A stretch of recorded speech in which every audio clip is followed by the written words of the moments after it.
Bismillahirrahmanirrahim. Assalamualaikum warahmatullahi wabarakatuh. Bagaimana keadaan semuanya? Baik-baik saja? Sehat? Mudah-mudahan ya kita semua berada di dalam keadaan sehat walafiat dan selalu bisa beribadah kepada Allah. Amin ya Allah ya Rabbal Alamin. Yang ingin saya bahas kali ini apa lagi ya? Yang ingin saya bahas kali ini, boleh nggak sih seorang suami itu nganggurin istrinya? Apa nganggurin istrinya? Iya, boleh nggak sih sang suami itu nganggurin istrinya? Mubazir banget ya, istrinya dianggurin. Dan ada nggak keterangannya ataupun referensinya yang diterangkan oleh ulama di dalam kitab? Maka jawabnya itu adalah ada. Kali ini saya bawa kitab Ihya Ulumuddin ya. Saya bawa kitab Ihya Ulumuddin. Di sana ada penjelasan yang disampaikan oleh Imam Ghazali. Saya bacakan dulu referensinya. Maaf, saya agak sedikit pilek. Bismillahirrahmanirrahim. Bismillah, alhamdulillah, wassalatu wassalamu ala rasulillah. Qala al-Imamul Ghazali, berkata Imam Ghazali, yang bagi seharusnya ayatiha suami mendatangi sang istri fi kulli arba'i layalin marratin, yaitu di setiap 4 malam sekali. Fahuwa a'dalu, maka hal itu lebih dianggap adil ataupun ideal lah gitu ya. Idh adadun nisa'i, karena jumlahnya perempuan arba'un 4. Ail haddi aqsal jaizun, yakni batasan puncak yang boleh. Fajaza at-ta'khiru, maka boleh mengakhirkan ila hadzal haddi, akan batasan ini, na'am sumuhun. Nah, saya bacakan dulu ya separohnya.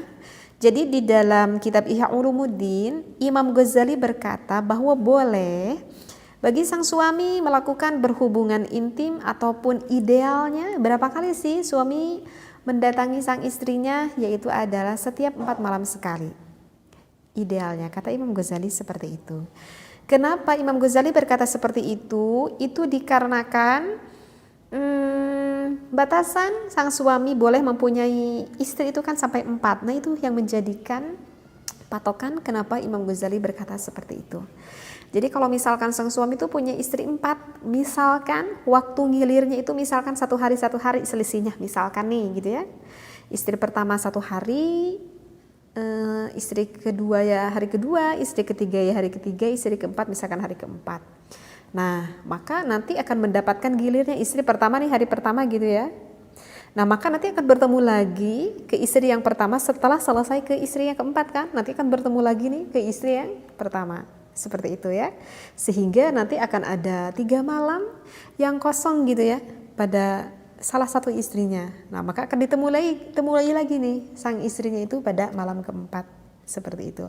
Nah itu yang menjadikan dasar kenapa Imam Ghazali berkata bahwa boleh nganggurin istrinya itu adalah sekitar 4 malam sehari. Jadi bagusnya sih dalam waktu 1 minggu itu sang suami jangan sampai nggak ngelongok gitu ke istrinya ya. Seperti itu. Nah itu yang menjadikan dasar seperti itu. Jadi kalau kebayang ya kalau suami yang punya istri 4, harus lelaki yang top markotop ini. Nanti ngelantur deh kalau udah ngebahas ke sana. Nah, udah paham ya? Nah, tetapi ini belum selesai. Pasti banyak pertanyaannya di otak para pendengar. Nah, kemudian di sini dilanjutkan yang bagi seharusnya ayyazida ataupun nggak apa-apa nih untuk menambahi untuk suami auyan kuso ataupun mengurangi bihasabi hajatiha sesuai kebutuhan istrinya. Dengar nih, sesuai kebutuhan istrinya. Fitah sini tujuannya adalah apa? Di dalam penjagaan. Fa inna tahsinaha, sesungguhnya menjaga istri agar tidak terjerumus ke haram. Misalkan si istrinya takut dikhawatirkan selingkuh misalkan. Wajibun alaihi, maka ini adalah kewajiban bagi seorang suaminya. Nah sekarang ada timbul lagi pertanyaan, apakah itu memang hukum mutlak mengunjungi sang istri itu harus 4 malam sekali? Kalau yang dengar ini para pengantin baru pasti ini akan kelabakan. Karena pengantin baru yang umurnya itu masih muda-muda, itu biasanya di dalam satu hari itu kuat nih sampai 3 bahkan sampai 4 kali nih siang malamnya. Aduh, kalau saya harus nunggu sampai 4 hari ini gimana nih? Jadi ini bukan hukum mutlak seperti itu. Artinya idealnya diperbolehkan, istilahnya seperti itu ya. Jadi kan barusan juga disampaikan auyan kuso, boleh kok mengurangi waktunya. Kalau misalkan kuat bagi pengantin baru sehari sampai beberapa kali ya nggak apa-apa, lakukanlah hal itu gitu. Nah ini mungkin yang lebih cocoknya seperti umuran saya nih yang udah umur 40 tahunan gini kan beda itu kekuatannya sama seperti pengantin baru gitu ya. Nah maka idealnya itu seperti itu ya. Dan adapun masalah ini sebetulnya sudah pernah saya jelaskan ya dari tingkatan-tingkatan umurnya ya. Kalau yang sebelumnya pernah lihat pembahasan di video saya sebelumnya. Seperti itu ya. Jadi untuk ini sih sebenarnya boleh dikurangi oleh suami, oleh ditambahi oleh sang suaminya. Artinya adalah ya sesuai kebutuhan istri ataupun sesuai kebutuhan sang suami. Hanya saja di sini dikatakan bihasabi hajatiha, sesuai kebutuhan sang istrinya. Jadi yang dikatakan sesuai kebutuhan sang istrinya, jangan sang suami itu berpikir kalau misalkan sang istri nggak memenuhi keinginan suaminya maka terlaknatlah sang istrinya. Jangan berpikir hanya sang istrinya saja loh yang terlaknat. Kemudian kalau misalkan istrinya yang lagi pengen, kemudian sang suaminya yang hare-hare aja gitu, apakah terlaknat nggak bagi sang suaminya? Sama ya.